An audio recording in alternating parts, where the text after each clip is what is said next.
አንዲት የዩቲዩብ ተከታይ እህቴ የጻፈችልኝ ኮመንት አለ። ኮመንቱ ምን ይላል? እኔ የምሰራው ሳውዲ አረቢያ ነው። ሳውዲ አረቢያ በምሰራበት ሰዓት አሰሬ የዳቦ እንኳን ሳይቀር ብር ታስከፍለኛለች። አሁን ግን በራብ ከምሞተው እየጣፈው ቢሮ ላይ ስደውልም ምንም መፍትሄ እየሰጡኝ አይደለም የሚል ኮመንት ጻፈችው። ከቻልሽ እህቴ ቪዲዮ ስሪበት ያለችኝና እኔም ደግሞ ቪዲዮ መስራት ስላለብኝ ቪዲዮ እየሰራሁበት ነው። የጻፈችውን ኮመንት ተንብሌንና እንዲሁም ደግሞ ቪዲዮ ላይ መሀል ላይ አስገባላችኋለሁ፣ ታዩታላችሁ። በጣም ነው የሚያሳዝነው። አረብ ሀገር የምግብ ያስከፍላሉ ወይስ ከምን ድረስ? እንዲሁም ደግሞ ያን ብቻ አይደለም፣ በራብም እየተራበች እንደሆነ በራብ ከመሞተው ላይ እንደጠፋች ቢሮ ላይ ስደውል እንደው ምን መፍትሄ እንደማይሰጧት ነው ያገረች። በእርግጥ ቢሮ ላይ ምን መፍትሄ እንደው እህቴ፣ ሁሉም ሰው ቢሮ ላይ እያማረሩ ነው። አንቺ ብቻ አይደለሽ። ቢሮ ላይ ምንም መፍትሄ እንደው ቢደውይም ስልክ አይነሳልሽም፣ ቢያነሱም እንኳን እንዳልሽው ምንም መፍትሄ አይሰጡም። ስለዚህ ቢሮ ላይ የሚሰሩ ኢትዮጵያኖች ምንም ለዜጎቻቸው ፍትህ እየሰጡ አይደለም፣ ምንም ስራ እየሰሩ አይደለም ማለት ይቻላል። ምክንያቱም እንግዲህ እንደምታዩት የዳቦ አይደለም የፈለገችውን ምግብ የመብላት መብት አላት። የቤት ሰራተኛ ናት እንጂ የውስጥ ሰራተኛ አይደለችም። እንኳን አረብ ሀገር እኛ ኢትዮጵያ ላይ ራሱ የቤት ሰራተኛ ምግብ አትብላ፣ ምግብ እያንዳንዱ ሂሳብ እየከፈሽ የምትበይ ተብላ ሰርታ አታውቅም። አረብ ሀገር ደግሞ አንዳንድ ቤት በተለይ ምግብ የሚደፋበት ሀገር ነው ያለ። አንዳንድ ቤት በተለይ ወጣት ቤት የምትሰሩ ምግብ እንደምትራቡት እናገራላችሁ። እነሱ ስራ ቦታ ስለሚበሉ የቤት ምንም ነገር እንደማያሟሉ ነገር ትነግሩኝ ያላችሁ ብዙ ልጆች አላችሁ። አንዳንዶች ደግሞ ምግብ የሚደፋበት ቤት እንዳለ ነው። ስለዚህ አንዳንዴ ምን አለ መሰላችሁ ወገኖች፣ እህቶች፣ በተለይ ህይወት አንዳንዴ በጣም ከባድ ናት። ለአንዳንዱ ከልክ ያለፈ ነው። አንዳንዱ ደግሞ እንደዚህ ህይወታችን የምትበላው ያጣችበት ቦታ ላይ የሚደርሳችሁ አሉ። የእውነቴን ነው የምላችሁ። ራብ ክፉ ነው፣ ጊዜ ስጥ። ስለዚህ እሷም ከምራበው ተርቤ ከምሞተው ብላ ነው የጠፋችሁ። ስጠፋ ደግሞ ግን ለምን እንደሚያጋጥማት ታውቃለች። ስራ ማጣት ሊኖር ይችላል። ወደ ሀገሯ ለመግባት ልትቸገርታች በኋላ ታውቃላችሁ እንዴት እንደሚያደርጓችሁ፣ ምን ያክል ጊዜ እንደሚያቃጥሩ፣ ምን ያክል ገንዘብ እንደሚያወጡ። አገር ለመግባት ራሱ ከባድ ነው። ምናልባት ሳውዲ አረቢያ ሰዎች በባህር ላይ ምናምን ተገባች ብቻ ነው እንጂ በአውሮፕላን ለመምጣት በጣም ብዙዎች እህቶች ሲያማርሩ ሰማል። በተለይ ደግሞ ዱባይ ላይ ያሉ ሁሌ ነው የሚያማርሩት። ከጠፉ በኋላ ወደ ሀገራቸው ለመግባት ግን ስቃይ የሆነባቸው ናቸው። እና ምን ልላችሁ ፈልጌ ነው፣ መጥፋት ያው መፍትሄ ላይሆን ይችላል። ግን እቺ ደግሞ ምን ታርክ? ቢሮ ላይ ደውላ መፍትሄ ካልተሰጣት ከዛው እንዳሰራ እየተራበሽ ከሆነ ዳቦ እንኳን የገዙትን ዳቦ እንኳን ብር የሚያስከፍሉት ከሆነ እቺ እንዴት ነው የምትሰራው? ራብ እኮ ነው፣ ጥጋብ አይደለም። እቺ እየተራበች ነው፣ እየተጠማች ነው። ታዲያ በራብ ትሙት። የዳቦ ብር አስከፈሉ ማለት ሌላ ምግብ የለም ማለት እኮ ነው። በዚያ ሌላ ምግብማ እንዴት ነው የሚሰጧት ታዲያ? አስባችሁታል? እኔ እንጃ አረብ ሀገር በዚህ ልክ መጥፎ ሰው አለ ያስብ እንኳን አላውቅም ነበር። ብዙዎች እንዳልኋችሁ ቅድም ምግብ እንደሌለ ይነግሩኛል፣ ግን የምግብ እንደሚያስከፍሏቸው ግን አላውቅም ነበር። በእርግጥ ሳውዲ አረቢያ ብዙዎች ያማሩታል፣ በጣም ክፉ መዳሞች እንዳሉ። እንግዲህ ሳውዲ አረቢያ እንደምታውቁት ሃይማኖት ሀገር ትባላለች። ሁሉም ሰው በተለያየ ቦታ ላይ እየሄደ የሚጸልይባት የእምነት ቦታ እንዳላችሁ ታውቃላችሁ። በተለይ የእስልምና እምነት ተከታዮች ሳውዲ አረቢያ የምን ሀገር ነው ታውቃላችሁ። ግን ሰዎች ግን አላውቅም ምን አይነት ሰው እንዳለ ማለት ነው። በጣም ያሳዝናል። እችልሽ ትሙት ታዲያ በራብ የቢሮ ሰዎች ደግሞ እኔ በጣም ነው የምትገርመው ምን አይነት አንጀት እንዳላችሁ። እችልሽ የዳቦ እንኳን እያስከፈሏት ነው፣ እራበኝ እያለቻችሁ ነው፣ ጣማኝ እያለቻችሁ ነው። አንድም እኮ መፍትሄ የሚሰጥ ግሬ እችልሽ እኮ ህገወጥ አይደለችም፣ ህገኛ ናት። ቤት እንኳን ብትቀይሩላት ምን አለበት? ብቻ ሰዎች የምታናግሩላችሁ ምን አለበት? ካልቻለች ብትቀይሩላት። ሲጠፋች ሴት ልጅ ናት፣ ትደፈራለች፣ ብዙ ነገር ይደርስባታል። እኔ አንድ ነገር ልንገራችሁ፣ ወደ አረብ ሀገር ስትመጡ ፈጣሪን አምናችሁ እንጂ ቢሮ ሰዎችን አምናችሁ እንዳትመጡ። የተስተካከለ ቤት ካላገኘ ቢሮ ላይ ይቀይሩልን አምናችሁ እንዳታስቡ።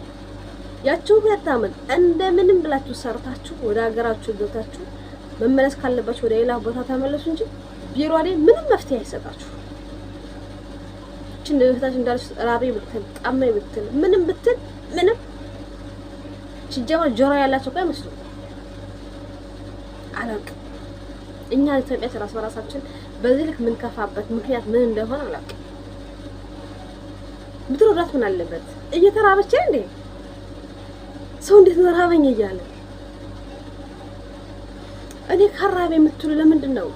እኔ ካልጠመኝ ሌላ ሰው የሚራበው የሚጠማው ሰው ማይታያችሁ ለምንድን ነው? ዜጎቻችሁ አይደሉም እንዴ? እንኳን ሰው ለራሱ ዜጋ ለሌላ ሰው ዘኛ እኮ ራቤ ሲል እኮ ራውም እኮ ያበሉታል። ምክንያቱም ከፈጣሪ መልካም ነገር እናገኛለን ብሎ ነው የሚያደርጉት። እናንተ ግን ስራችሁ እኮ ነው። ስራችሁ ምን ሊሆን ነው? እኔ በጣም ያሳዘነች እንግዲህ ከጋውጥ ሆነች። የሚደርስባትን ችግር እናንተ ትወጡታላችሁ። ስትደፈር እናንተ ትወጡታላችሁ። የሆነ ነገር ሲደርስባት እናንተ ትወጡታላችሁ። የእውነቴን ነው የምላችሁ።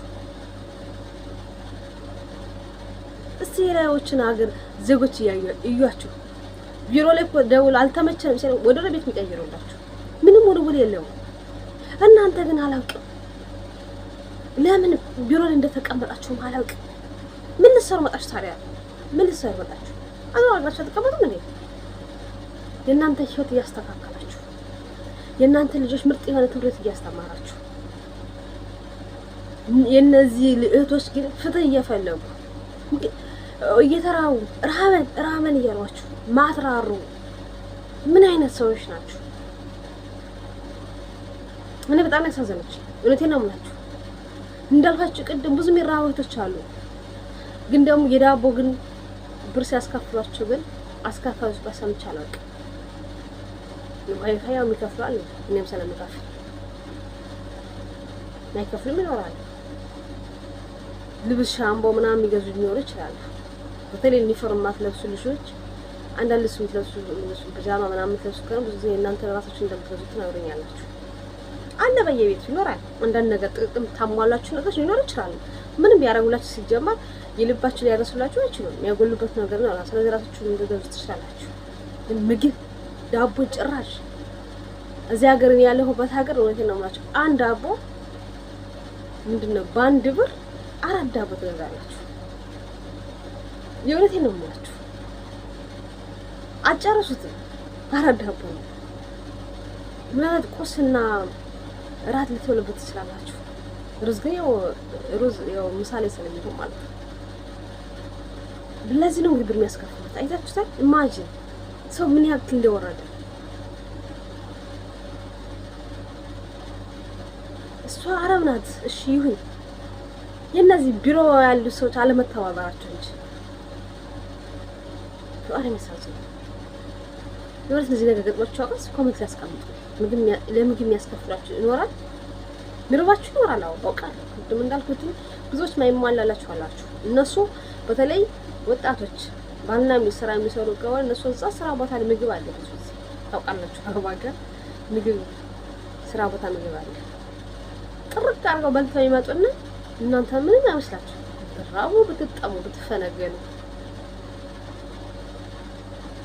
እንጃ ሰው እንዴት ቢያንስ ሩዝ ፊኖ ደቂት መግዛት እንኳን አይችልም። የሉን ነገር ዶሮ አሳ ምናምን ተው ችግር የለውም። ግን ሩዝ ይገዙላችሁ ማለት ነው። ፊኖ ደቂት ርካሽ እኮ ነው እዚህ አገር ፊኖ ደቂት። እኛ እኮ በ2 ሪያል እኮ 10 ኪሎ ነው የሚገዛው። እውነቴን ነው። እናንተ በዛው ወጣሽ መተውል ከሆነ ለሰራተኞች ብቻ ከሆነ አንድ ወራታ ጨርሰት ማስተር ኪሎ ፊኖ እኔ በስማ በጣም ነው የምታሳዝኑት። ምን ልበል በቃ ቃል አጣረኝ። ማርያም ምን አምላችሁ ቃል አጣረኝ። ምን ይላስታውሰው ምን ይላውራ እሬንቻ አሬ ብቻ ኮሜንት ያስቀምጡ።